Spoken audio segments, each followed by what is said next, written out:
Okay, Greg, so we are here today to look at, first of all, our investigation this weekend and talk to everyone about Provan Hall, which is a new one for us. We've had a visit, but it's a new one for us. And basically, just to launch what we're trying to do here, we've done a lot of testing, trying to put together some podcast material so people can listen as well as maybe watching if they want to, and get the latest information from Haunted Scotland. So, yeah, Yeah, let's get yeah. into it. And we've talked about doing the podcast for a while.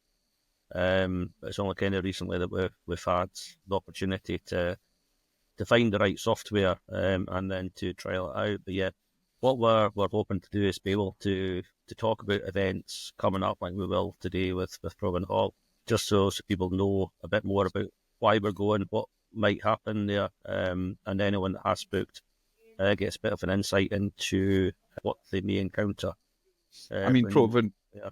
it's an old building. Is it not one of the oldest in Scotland? Yes, I mean, it's one of the oldest buildings in Glasgow. Certainly, it goes back to the 15th century. Although there may have been a building there that was older than it. It's quite an interesting building, as you know. Once we've visited, and it's actually two buildings. There's the old mansion house, and then there's a newer mansion house built opposite the courtyard. But the courtyard's completely walled in, so it's all one building, if you like, but separated by a courtyard. So for me, it's quite an interesting prospect because we may get spirits connected purely to the older part, but if we're working with the spirits connected to the newer part, hopefully they'll cross both buildings, because obviously the older building was in existence and used by them in their lifetime. So it's going to be interesting to see what we get and who we get. It's an interesting one for me. I mean, like I say, when we heard that we were going to Provan Hall, I actually made a mistake. I thought it was the Provan, is it Lordship? It's Yes, yeah. nearby, but it wasn't. So I got my locations completely mixed up.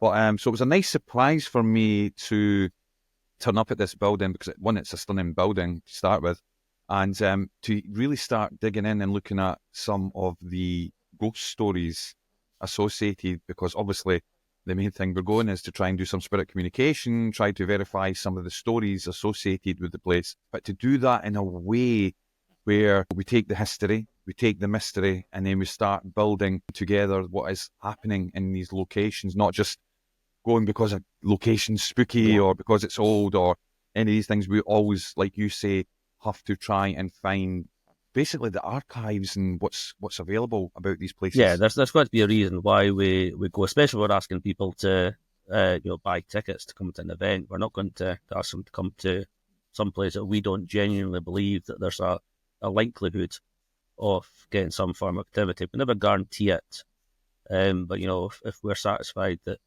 there's a decent likelihood and enough history, enough mystery, enough incidents from the past to justify haunting, then there's certainly the type of locations that we are interested in. What struck me when we did do our visit was initially the member of staff who was showing us around. The comment was, we've not had very much, and then she reeled out numerous incidents, which, when you take them all, maybe they don't seem much when they're spread out over a couple of years as they have been, but when you actually list them together, that's a lot of activity that's been happening. And one particularly interesting part is the man seen looking out of the window, who's very well known locally. This building's been out of use for a long time before it was refurbished and brought back into use, but the locals still have seen this man standing looking out of the window. So that's amazing. Yeah. It really is, because this is one of the things we can dig into when we go in. We can try and find out exactly who is this gentleman, which we probably already have some ideas, but obviously we try and remain impartial as possible till we get in there. I mean, I've got the document, because we have information sheets before we go into an investigation for our investigators, and we've got all the information, and we gather all the data from our colleagues in the field as well, who may have been in there doing investigations. We've got historical data, we've got questions and answers. And I was looking down at, and it's things like the master bedroom is said to be haunted by a 19th century man who, upon returning from 2 years at war to discover his wife and child by another, flew into a rage and tragically murdered both his wife and the child.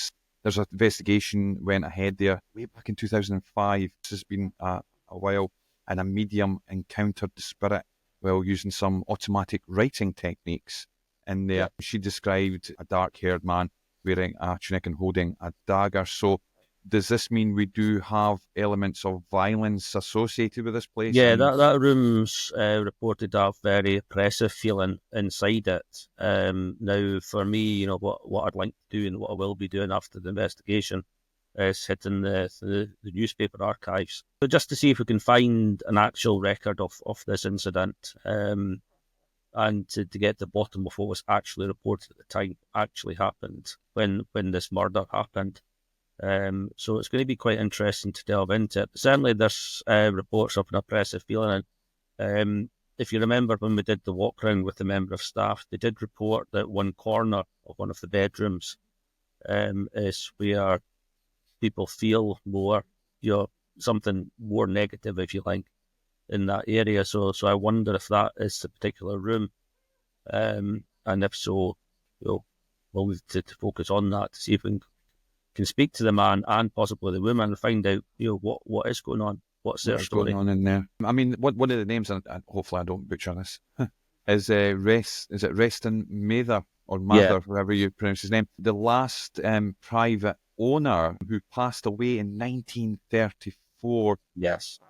So basically, he's been reported as seen. What the information I've got here, obviously, to work on, is that he's been seen on this staircase with his black bowler hat with a white. Some visitors have experienced breathing difficulties while on the staircase, echoing his fatal affliction. Yes, so is that something you've heard as well? Yeah, he's believed to be the man that's seen looking out the window. He ran into quite severe financial difficulties, and people that see the man standing at the window say that he looks like he's got the weight of the world on his shoulders, if you like. He's full of worry. So, you know, it's possibly him just standing looking out over, at that time, what would have been of his estate. Just, you know, pondering the situation was in and how he could potentially get out of it. Yeah. But it's known that he had breathing difficulties, and people have both experienced that on themselves and also heard, you know, somebody like they're struggling to breathe standing behind them, particularly on the stairs and as they go up to the attic level. So we need to obviously watch for that while we do our investigation, because if we can pick up audio of that happening, but also our guests, especially the ones that are more sensitive, may actually feel that being placed on them, and we'll need to check in with them throughout the investigation. The next one that's on the list here is, she's always on the list, isn't she? Mary Queen of Scots and the Bailey family. It's believed that Mary Queen of Scots may have stayed at Provan Hall and had an affair with William Bailey. A medium visiting again in 2005 sensed the spirit of Robert Bailey, further strengthening the connection between the property and the Bailey family. I think it's Bailey how you pronounce it, but the Bailey family as well. Although it doesn't really say Mary Queen of Scots is in there, but I think both of us know that she's everywhere else. So actually every location in Scotland claims a connection to Queen Mary. So, and she did spend a lot of her life travelling. So I mean, it's understandable why so many people of properties do have a connection to her. Because, you know, she was, for her own safety, she had to keep moving. So she probably did visit almost every property in Scotland at the time. Stories of the affair, you know, well, we can never verify that. But it'll be certainly interesting to see if we can speak to any spirit connected to it. And when we did the walk round, we got told about a white lady that's seen on the stairs in the newer parts of the building. Yeah. So I'm just wondering if that is possibly connected to that as well. And it's Mary as well. It's unlikely because it wasn't in existence in her time. But if she's an intelligent spirit, who knows? You know, she could be wandering the whole property. Yeah, and that's fantastic, because that takes me on like number 4 that's on our investigation sheet, is the woman at the window. Yes. Upper floor is reportedly haunted by a woman and a young boy who lost their lives in the building. They have been seen peering out from the windows. So there was a lot about children, wasn't there, when we spoke? Yeah, I mean, for that particular spirit, I wonder. It makes me wonder: is this the spirit of the woman and child that were murdered by the soldier? Okay. You know, we don't seem to have an identity for this woman. But is this who she is? Possibly in a different part of the building completely. Just looking out over the estate, where she lost both her life and the child. But yeah, there's definitely a lot of reports of children playing in the area, both in the newer and older building. The older building was where the members of staff, while doing a tour, actually heard children giggling and running around one of the tables. So clear that they thought, somebody had come into the house. Yeah. And they went out and checked the gates and checked the doors, and it was one of these moments that, where we've recently experienced at Castle Mingus as well, that, it's so real. Your immediate reaction is somebody's there. And it's not until after you double check and make sure no things are locked, there's nobody there, you start thinking, wait a minute, that was so clear, but there's no natural cause for it. There's nobody here. King James the Yes. Fifth, I think it's the fifth, isn't it? King James the Fifth, who regularly visited Provan Hall, is said to haunt the master bedroom. He is actually said to haunt the master bedroom of Provan Hall. And this is like getting a celebrity inside. I think we spoke about that in a recent talk. Anybody famous you've actually contacted, and we're now talking about royalty here. So King James V. A medium described encountering a man matching the king's appearance. Small in stature with curly hair and a beard. Certainly sounds like him, but that'd be an interesting one. Yeah, I mean, it's a description that could fit quite a lot of people. But if there's records of King James being there, it's natural to make that connection. The question for me would be, why is he still there? Did he have such a strong connection that would be enough to prompt him to return?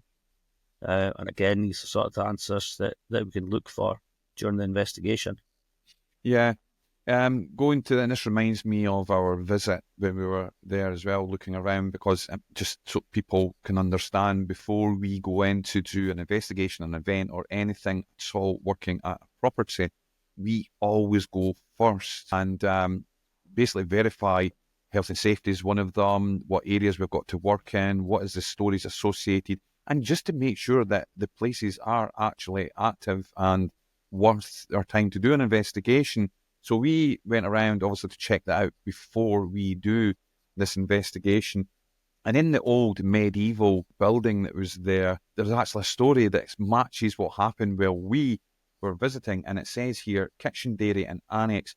During vigils, team members have heard banging from above, confirmed to have no physical source. The noises have occasionally been said to be in response to questioning.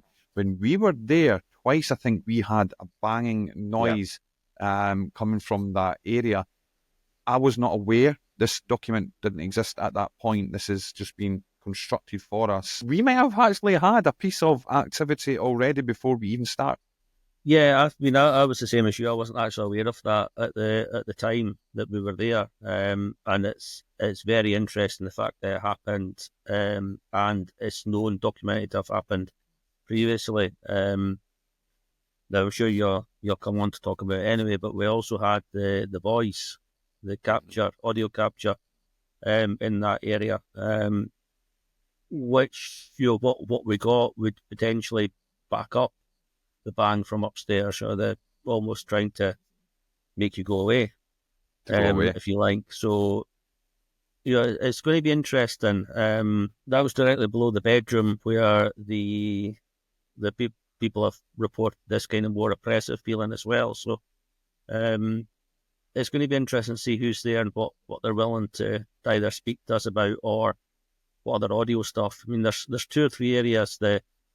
That room, the storerooms on the ground floor of the old building, and at the top of the stairs going up to the attic, are 2 areas that I'd quite like to make sure that we have locked off cameras to film throughout the whole night, not just the event, the sessions themselves, the in the break times, etc. as well, because I think these are areas that we are going to catch quite good evidence.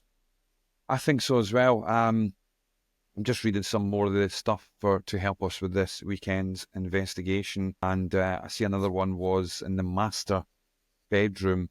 Light tapping and bangs were heard, and though they were inconsistent and not clearly linked to the questions that the investigators who were there were asking, but nonetheless, they were getting physical activity. And do you remember when we were there, I was hearing this kind of thing, and I'm like, Yeah. there's noises there.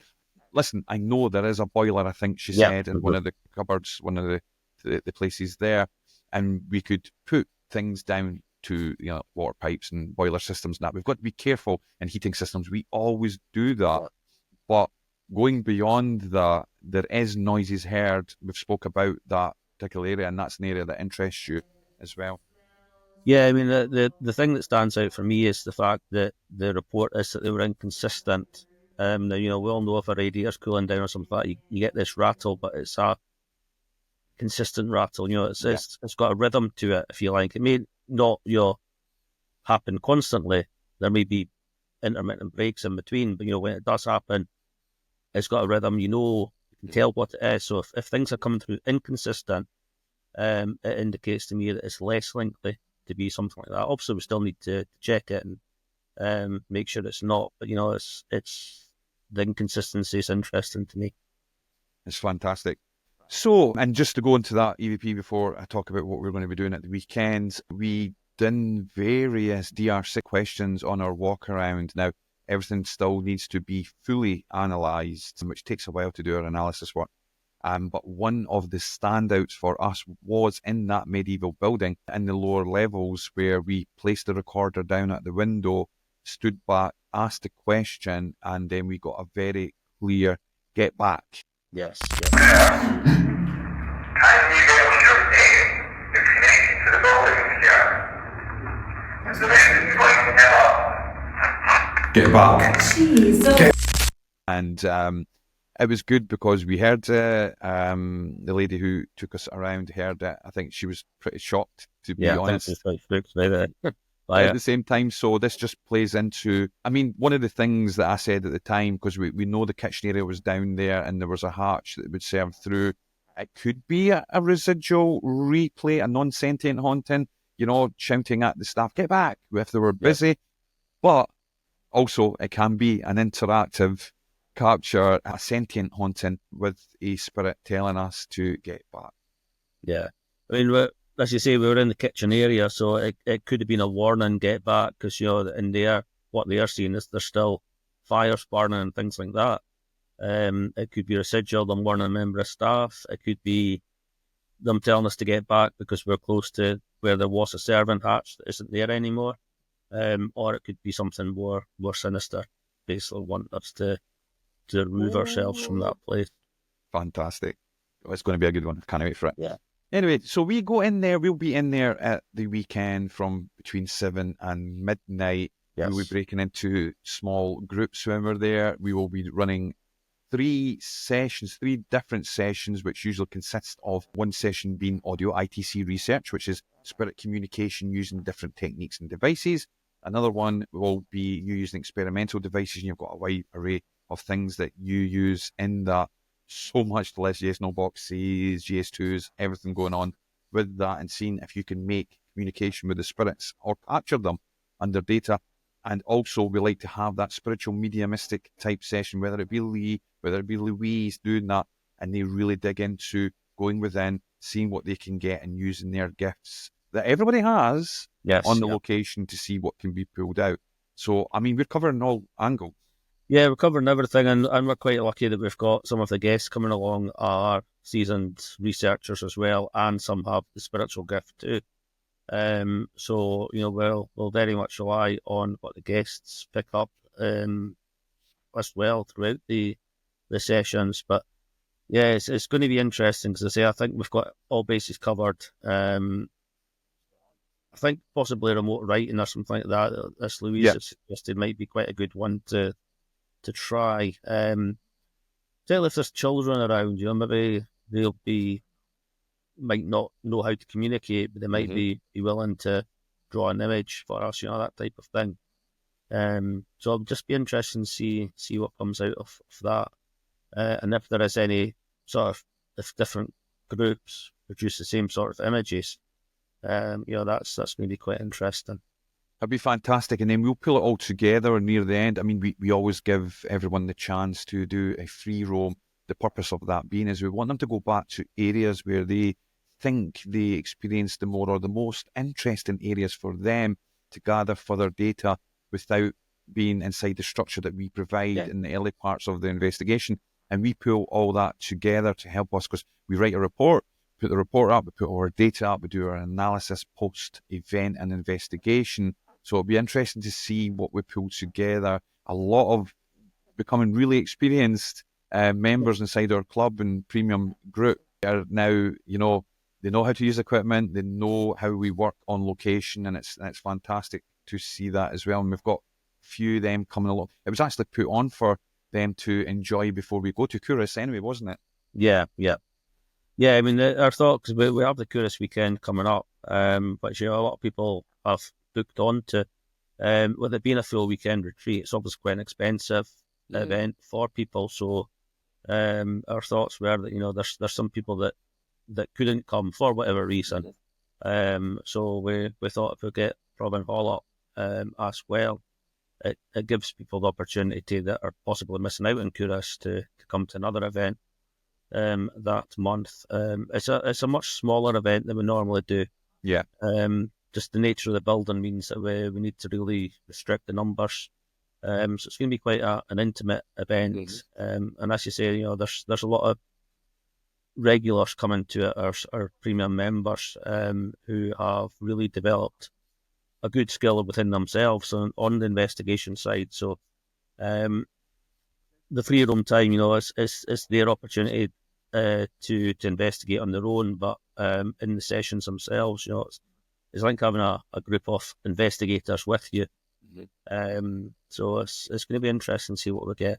It'll be really good. So, Provan Hall this weekend, we'll do that. We will do a follow-up podcast on how we got on and what results we've got, and we'll be able to share, hopefully, some of the results and captures we get through that. We will then be moving on quickly to, we've got so much going on. It's October, it is spooky season. There's so much. As Greg said, we'll be moving on to Couros. We've got Gail Porter joining us. We've got Shiloh, who's joining us as well.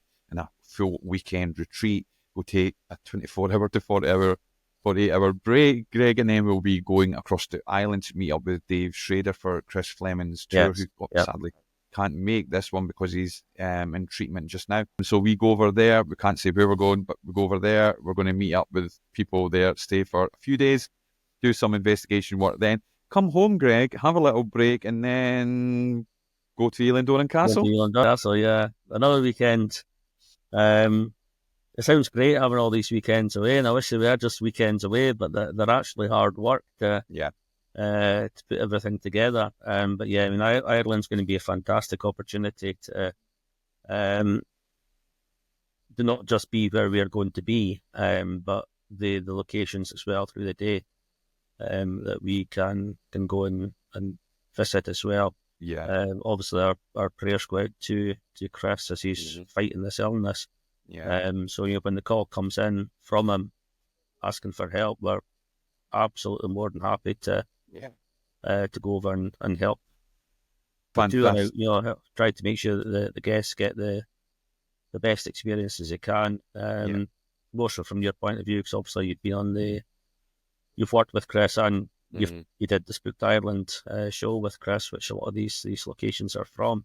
Yeah. And any help we can offer Dave when we're over there as well. It's going to be an interesting and exciting. It's always great, and I think you'll agree. It's always great to hook up and work with other investigators and researchers and people who are passionate and enthusiastic about the same topic and getting answers to all the questions we want. So it's always fantastic for that point of view. I've been aware of Dave Schrader for a long, long time. He's been in the paranormal community for as long as I have, if not longer. So very much aware of his work going way back, and that'll be fantastic too.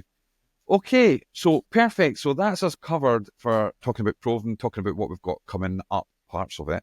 there's so much more. Parts of it. And We'll be for the future podcast to talk about we've the got so other much. locations. I don't want to Don't want to say talk too about them all in much. one podcast. No, absolutely not. So we'll come back. We'll talk about a lot more. We'll come back, probably talk a lot more about tourists anyway.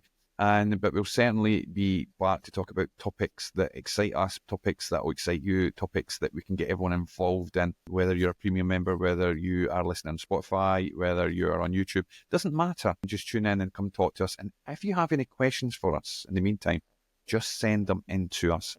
So if you send them into admin@scottish-paranormal.co.uk, and we'll provide that for you. We're happy to talk about topics, take suggestions, and we'll just have to see what happens next. So we're away to get ready. We've got an investigation this weekend. We've got lots to do. It's the eve. Get things charged up. People know what that's like. And we'll see them all later, Greg. Yep. Thank you, everyone. We'll speak Thanks, to you everyone. later on.